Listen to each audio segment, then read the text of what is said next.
नमस्कार दोस्तों, welcome to our channel जिसका नाम है प्रसाद लॉ। दोस्तों आज का हमारा टॉपिक है maintenance of in-laws by daughter in law. दोस्तों आपको पता ही होगा कि under section 125 CrPC daughter in law पे अपने इन-लॉज़ को मेंटेन करने की कोई लायबिलिटी नहीं है। वो लायबिलिटी एक सन पे होती है, पर एक डॉटर इन लॉ पे नहीं होती है। पर दोस्तों इस केस के कुछ एक्सेप्शंस निकल के आ ज़रूर सकते हैं। और इस केस का एक एक्सेप्शन निकल के आता है कंपैशनेट अपॉइंटमेंट के केसेस में, जो कि टॉपिक है हमारे आज के डिस्कशन का। तो चलिए दोस्तों बिना किसी देरी के डाइव करते हैं आज के जजमेंट में जिसका नाम है भगवान सिंह वर्सेस इंजीनियरिंग डिपार्टमेंट विद्युत वितरण निगम। दोस्तों इस केस के फैक्ट्स ऐसे हैं कि इस केस में जो पेटिशनर था, उस पेटिशनर के सन की डेथ हो गई और वो पेटिशनर एक एम्प्लॉय था रिस्पोंडेंट कंपनी में। अब कंपैशनेट अपॉइंटमेंट रूल्स के तहत पेटिशनर के फादर को कंपैशनेट अपॉइंटमेंट के लिए रेकमेंड किया गया। पेटिशनर के फादर ने खुद से आगे बढ़ के कहा कि कंपैशनेट अपॉइंटमेंट मुझे नहीं पर मेरी बहू को दे दी जाए इस केस में, और सरकार ने कंपैशनेट अपॉइंटमेंट पेटिशनर के बहू को दे दी। दोस्तों हर समय अच्छे काम का अच्छा फल नहीं होता है और ऐसे ही आपको इस केस में देखने को मिलेगा। बहू को जैसे ही सरकारी नौकरी मिली उन्होंने पेटिशनर का घर छोड़ा और किसी और के साथ अपना घर बसा लिया।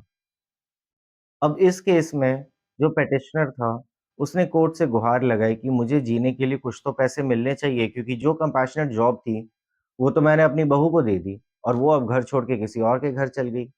इस केस में कोर्ट में ये दलील दी गई कि बहू का ऐसे तो इन-लॉज़ को मेंटेन करने का कोई राइट है नहीं, और बहू ने ये कहा कि उसे उस घर में प्रॉब्लम की गई, उसे उस घर में हरास किया गया, इस वजह से उसे उस घर को छोड़ना पड़ा, जो कि एक स्टैंडर्ड रीज़न होता है हर केस में आप देखते हैं। बट इस केस में क्लिंचिंग फैक्टर था एक एफिडेविट।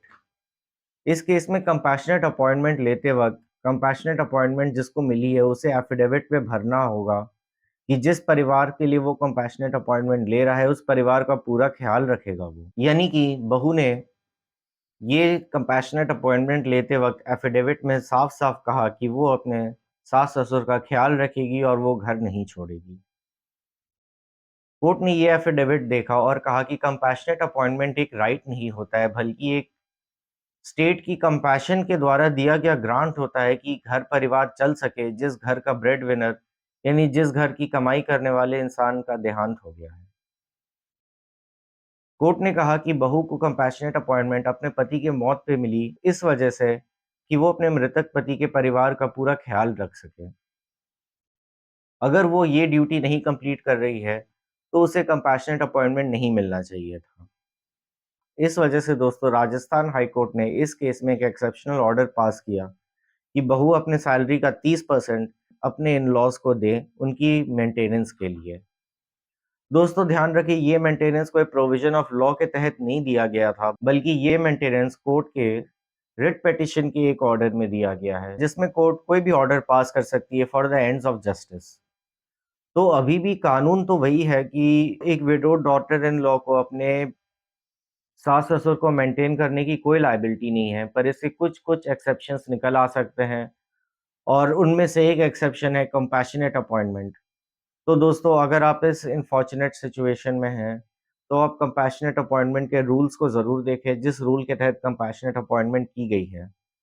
उन रूल्स में 100% ऐसा ज़रूर क्लॉज़ होगा कि कंपैशनेट अपॉइंटमेंट तभी दिया जाएगा जब कंपैशनेट अपॉइंटमेंट का रिसीवर ये अंडरटेकिंग दे कि वो पूरे परिवार का ख़्याल रखे।